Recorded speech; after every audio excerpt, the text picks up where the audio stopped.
C'est la course contre la montre pour les semailles dans les champs du nord de Kharkiv, dans l'est de l'Ukraine. Les tracteurs manquent et les obus traînent dans les champs. Le retrait des Russes date d'une quinzaine de jours et les combats font rage 250 km plus au sud vers Severodonetsk.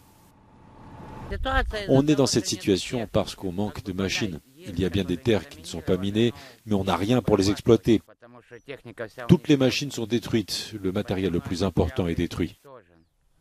Quelques kilomètres plus au nord, vers la frontière russe, la situation est encore trop dangereuse pour travailler les champs. La terre est riche chez nous. Aujourd'hui, il y a des cratères un peu partout. Pour l'instant, il n'y a plus de bombardement, mais il reste des roquettes sur le sol. On les contourne et on continue de planter.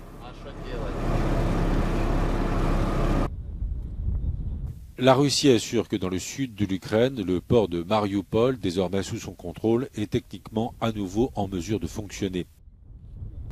Vladimir Poutine se dit prêt à aider à la reprise des exportations des céréales ukrainiennes sans pour autant qu'un accord ait été acté. Aux yeux du chef du Kremlin, le blocage n'est pas dû au blocus russe de la mer Noire, ni à l'invasion de l'Ukraine, mais aux sanctions anti-russes de l'Occident et aux livraisons d'armes qui augmentent, selon lui, les risques de déstabilisation ultérieure.